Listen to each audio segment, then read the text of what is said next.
ఎబినేజరే ఎబినేజరే ఇంతవరకు ఆదుకున్నావే ఎబినేజరే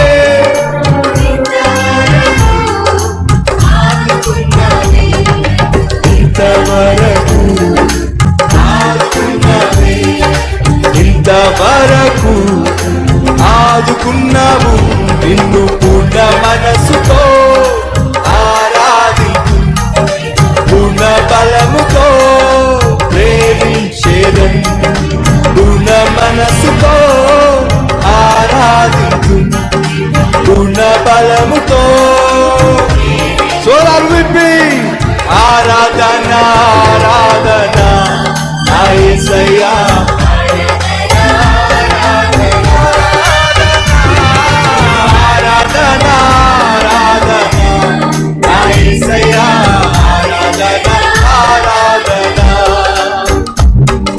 ప్రేమించేదం అధికముగా ఆరాధించు ఆశక్తితో ప్రేమించేదం అధికముగా ఆరాధించు ఆశక్తితో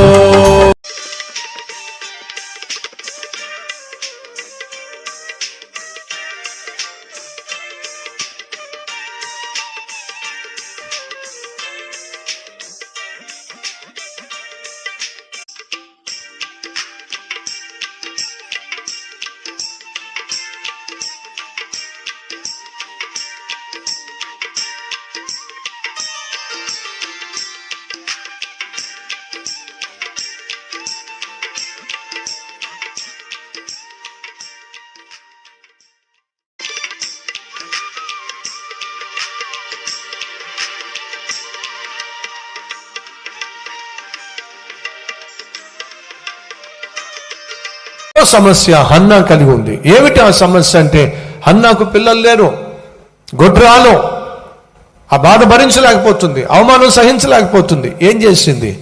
హన్నా దేవుని మందిరానికి వచ్చింది. నిరీక్షణ టీవీలో లైవ్లో ఈరోజు ఈ వాక్యం వింటున్న సహోదరులు దయచేసి వినండి. ఆర్థిక సమస్యలు కలిగి ఉన్నటువంటి ఒక విధవరాలు ఇంట్లో కూర్చొని కబుర్లు చెప్పలా, ఇంట్లో కూర్చొని ప్రవక్తకు వార్త పంపించలా. ఏం చేసింది? వాక్కు కలిగిన ప్రవక్త దగ్గరకు వచ్చేసింది. ఎందుకని? దేవుని వాక్యమే తన జీవితంలో ఉన్న సమస్యలు పరిష్కరిస్తుంది అని నమ్మింది. హన్నా, దూర ప్రాంతంలో ఉన్న హన్నా ఇంటి దగ్గరే ఉండి ప్రార్థన చేసుకోవచ్చు, కానీ తను మందిరానికి వచ్చి ప్రార్థన చేసింది. ఎందుకని? మందిరంలో దేవుని సన్నిధి ఉంది, మందిరంలో దేవుని సేవకుడు ఉన్నాడు, మందిరంలో దేవుని వాగ్దానము వాక్యము ద్వారా పొందుకోవచ్చు. వేకువజామునే లేచి తన భర్తతో కలిసి హన్నా దేవుని మందిరానికి వచ్చి కన్నీటితో తనకున్న బాధంతా చెప్పుకుంది. అయ్యా, నాకు పిల్లలు లేరు, గొడ్రాలనే ముద్ర భరించలేకపోతున్నానయ్యా అని చెప్పి దేవుని మందిరానికి వచ్చి దేవుని సన్నిధిలో ప్రాధేయపడింది, ప్రలాపించింది, ప్రార్థన చేసింది.